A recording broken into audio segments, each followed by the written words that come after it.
Ester pasal 7. Haman diadukan oleh Ester dan dihukum mati. Datanglah raja dengan Haman untuk dijamu oleh Ester sang ratu. Pada hari yang kedua itu, sementara minum anggur, bertanyalah pula raja kepada Ester, "Apakah permintaanmu, hai Ratu Ester? Niscaya akan dikabulkan. Dan apakah keinginanmu, sampai setengah kerajaan sekalipun akan dipenuhi?"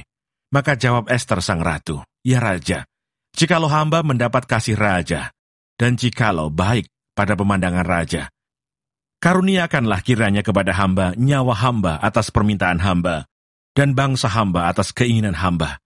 Karena kami, hamba serta bangsa hamba, telah terjual untuk dipunahkan, dibunuh, dan dibinasakan.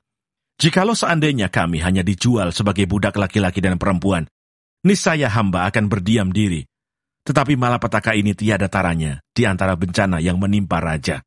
Maka bertanyalah Raja Ahasiweros kepada Ester sang ratu, "Siapakah orang itu dan di manakah dia yang hatinya mengandung niat akan berbuat demikian?"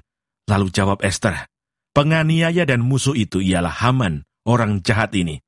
Maka Haman pun sangatlah ketakutan di hadapan raja dan ratu. Lalu bangkitlah raja dengan panas hatinya daripada minum anggur dan keluar ke taman istana. Akan tetapi, Haman masih tinggal untuk memohon nyawanya kepada Ester, sang ratu, karena ia melihat bahwa telah putus niat raja untuk mendatangkan celaka kepadanya. Ketika raja kembali dari taman istana ke dalam ruangan minum anggur, maka Haman berlutut pada katil tempat Ester berbaring. Maka titah raja, "Masih jugakah ia hendak menggagai sang ratu di dalam istanaku sendiri?" Tatkala titah raja itu keluar dari mulutnya, maka diselubungi oranglah muka Haman. Sebab Harbona, salah seorang sida-sida yang di hadapan raja. Lagi pula tiang yang dibuat Haman untuk Mordekai, orang yang menyelamatkan raja dengan pemberitahuannya itu, telah berdiri di dekat rumah Haman, 50 hasta tingginya. Lalu titah raja, "Sulakan dia pada tiang itu." Kemudian Haman disulakan pada tiang yang didirikannya untuk Mordekai. Maka surutlah panas hati raja. Ester pasal 8. Perintah raja yang menguntungkan orang Yahudi. Pada hari itu juga Raja Ahasiweros mengaruniakan harta milik Haman, seteru orang Yahudi kepada Ester sang ratu, dan Mordekai masuk menghadap raja. Karena Ester telah memberitahukan apa pertalian Mordekai dengan dia. Maka raja mencabut cincin meterai yang diambil daripada Haman, lalu diserahkannya kepada Mordekai. Dan Mordekai diangkat oleh Ester menjadi kuasa atas harta milik Haman. Kemudian Ester berkata lagi kepada raja sambil sujud pada kakinya dan menangis memohon karunia-Nya, supaya dibatalkannya maksud jahat Haman orang Agag itu, serta rancangan yang sudah dibuatnya terhadap orang Yahudi. Maka raja mengulurkan tokat emas kepada Ester, lalu bangkitlah Ester dan berdiri di hadapan raja serta sembahnya. "Jikalau baik pada pemandangan raja, dan jikalau hamba mendapat kasih raja, dan hal ini kiranya dipandang benar oleh raja, dan raja berkenan kepada hamba, maka hendaklah dikeluarkan surat titah untuk menarik kembali surat-surat yang berisi rancangan Haman bin Hamedata, orang Agag itu, yang ditulisnya untuk membinasakan orang Yahudi di dalam semua daerah kerajaan. Karena bagaimana hamba dapat melihat malapetaka yang menimpa bangsa hamba, dan bagaimana hamba dapat melihat kebinasaan sanak saudara hamba."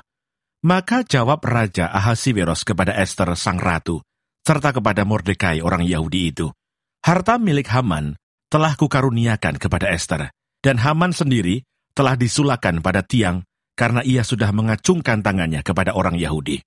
Tuliskanlah atas nama raja apa yang kamu pandang baik tentang orang Yahudi, dan meteraikanlah surat itu dengan cincin meterai raja, karena surat yang dituliskan atas nama raja dan dimeteraikan dengan cincin meterai raja tidak dapat ditarik kembali."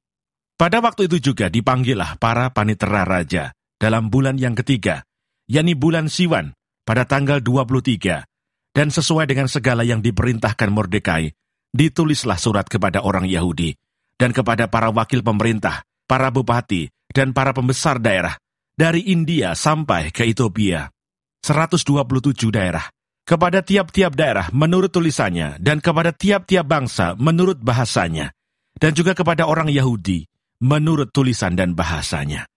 Maka ditulislah pesan atas nama Raja Ahasiweros dan dimeterai dengan cincin meterai raja. Lalu dengan perantaraan pesuruh-pesuruh cepat yang berkuda, yang mengendarai kuda kerajaan yang tangkas, yang diternakkan di pekudaan, dikirimkanlah surat-surat yang isinya, Raja mengizinkan orang Yahudi di tiap-tiap kota untuk berkumpul dan mempertahankan nyawanya, serta memunahkan, membunuh, atau membinasakan segala tentara, bahkan anak-anak dan perempuan-perempuan dari bangsa dan daerah yang hendak menyerang mereka dan untuk merampas harta miliknya. Pada hari yang sama di segala daerah, Raja Ahasiweros pada tanggal 13 bulan yang ke-12, yakni bulan Adar. Salinan pesan tertulis itu harus diundangkan di tiap-tiap daerah, lalu diumumkan kepada segala bangsa, dan orang Yahudi harus bersiap-siap untuk hari itu akan melakukan pembalasan kepada musuhnya. Maka dengan terburu-buru dan tergesa-gesa, berangkatlah pesuruh-pesuruh cepat yang mengendarai kuda kerajaan yang tangkas itu atas titah raja, dan undang-undang itu dikeluarkan di dalam benteng Susan. Dan Mordekai keluar dari hadapan raja dengan memakai pakaian kerajaan daripada kain ungu tua dan kain lenan, dengan memakai tajuk emas yang mengagumkan, serta jubah daripada kain lenan halus dan kain ungu muda. Maka kota Susan pun bertempik soraklah dan bersukaria. Orang Yahudi telah beroleh kelapangan hati dan sukacita, kegirangan dan kehormatan. Demikian juga di tiap-tiap daerah dan di tiap-tiap kota, di tempat manapun titah dan undang-undang raja telah sampai. Ada sukacita dan kegirangan di antara orang Yahudi, dan perjamuan serta hari gembira. Dan lagi banyak dari antara rakyat negeri itu masuk Yahudi, karena mereka ditimpa ketakutan kepada orang Yahudi. Ester pasal 9. Tindakan orang Yahudi terhadap musuhnya. Dalam bulan yang ke-12, yakni bulan Adar, pada hari yang ke-13, ketika titah serta undang-undang raja akan dilaksanakan, pada hari musuh-musuh orang Yahudi berharap mengalahkan orang Yahudi, terjadilah yang sebaliknya. Orang Yahudi mengalahkan pembenci-pembenci mereka. Maka berkumpullah orang Yahudi di dalam kota-kotanya, di seluruh daerah Raja Ahasiweros, untuk membunuh orang-orang yang berikhtiar mencelakakan mereka. Dan tiada seorang pun tahan menghadapi mereka, karena ketakutan kepada orang Yahudi telah menimpa segala bangsa itu. Dan semua pembesar daerah, dan wakil pemerintahan dan bupati, serta pejabat kerajaan menyokong orang Yahudi, karena ketakutan kepada Mordekai telah menimpa mereka. Sebab Mordekai besar kekuasaannya di dalam istana raja, dan tersiarlah berita tentang dia ke segenap daerah. Karena Mordekai itu bertambah-tambah besar kekuasaannya. Maka orang Yahudi mengalahkan semua musuhnya. Mereka memukulnya dengan pedang, membunuh dan membinasakannya. Mereka berbuat sekehendak hatinya terhadap pembenci-pembenci mereka. Di dalam benteng Susan saja, orang Yahudi membunuh dan membinasakan 500 orang. Juga Parsandata, Dalfon, Aspata, Porata, Adalia, Aridata, Parmasta, Arisai, Aridai, dan Waizata, ke-10 anak laki-laki Haman bin Hamedata, seteru orang Yahudi, dibunuh oleh mereka, tetapi kepada barang rampasan tidaklah mereka mengulurkan tangan. Pada hari itu juga, jumlah orang-orang yang terbunuh di dalam benteng Susan disampaikan ke hadapan raja, lalu titah raja kepada Ester sang ratu. Di dalam benteng Susan saja, orang Yahudi telah membunuh dan membinasakan 500 orang, beserta ke-10 anak Haman. Di daerah-daerah kerajaan yang lain, entahlah apa yang diperbuat mereka, dan apakah permintaanmu sekarang, niscaya akan dikabulkan, dan apakah keinginanmu lagi, niscaya dipenuhi. Lalu jawab Ester, jikalau baik pada pemandangan raja, diizinkanlah kiranya kepada orang Yahudi yang di Susan, untuk berbuat besok pun sesuai dengan undang-undang untuk hari ini, dan ke-10 anak Haman itu hendaklah disulahkan pada tiang. Raja pun menitahkan berbuat demikian. Maka undang-undang itu dikeluarkan di Susan, dan ke-10 anak Haman disulahkan orang.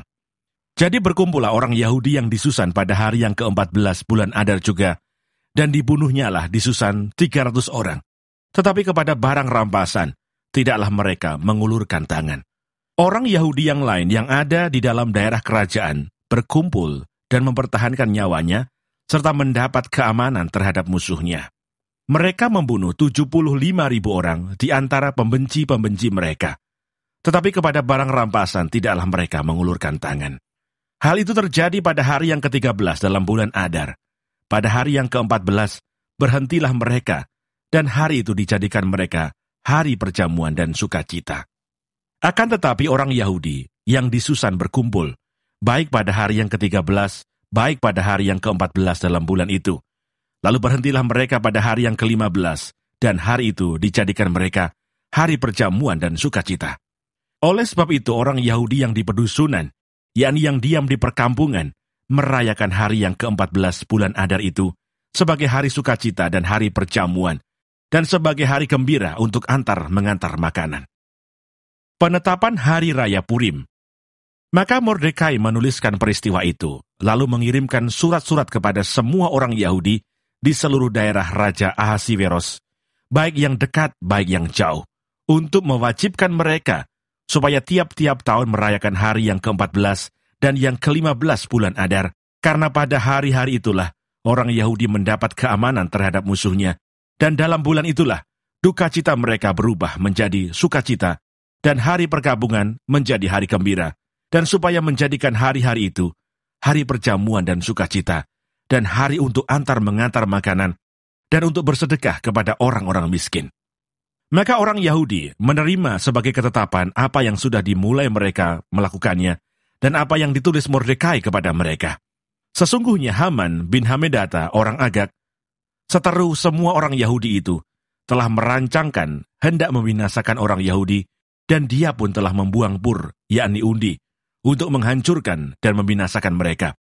Akan tetapi ketika hal itu disampaikan ke hadapan raja, maka dititahkannya lah dengan surat, supaya rancangan jahat yang dibuat Haman terhadap orang Yahudi itu dibalikkan ke atas kepalanya. Maka Haman beserta anak-anaknya disulahkan pada tiang. Oleh sebab itulah hari-hari itu disebut Purim, menurut kata pur.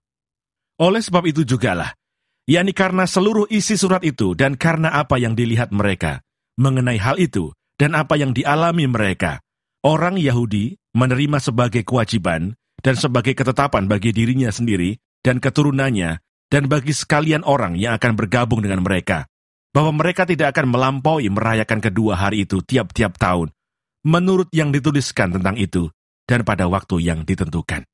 Dan bahwa hari-hari itu akan diperingati dan dirayakan di dalam tiap-tiap angkatan, di dalam tiap-tiap kaum, di tiap-tiap daerah, di tiap-tiap kota, sehingga hari-hari Purim itu tidak akan lenyap dari tengah-tengah orang Yahudi, dan peringatannya tidak akan berakhir dari antara keturunan mereka. Lalu Ester sang ratu anak Abihail menulis surat bersama-sama dengan Mordekai orang Yahudi itu. Surat yang kedua tentang hari raya Purim ini dituliskannya dengan segala ketegasan untuk menguatkannya.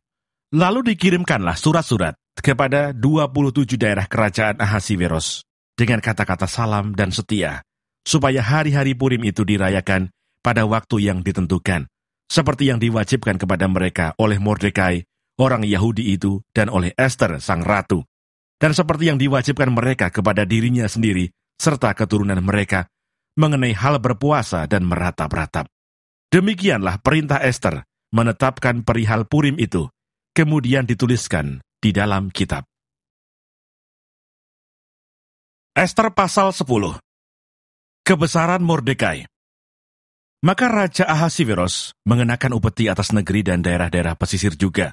Segala perbuatannya yang hebat serta gagah, dan pemberitaan yang seksama tentang kebesaran yang dikaruniakan Raja kepada Mordekai. Bukankah semuanya itu tertulis di dalam kitab sejarah Raja-Raja Media dan Persia? Karena Mordekai orang Yahudi itu menjadi orang kedua di bawah Raja Ahasiweros, dan ia dihormati oleh orang Yahudi, serta disukai oleh banyak sanak saudaranya. Sebab ia mengikhtiarkan yang baik bagi bangsanya, dan berbicara untuk keselamatan bagi semua orang sebangsanya.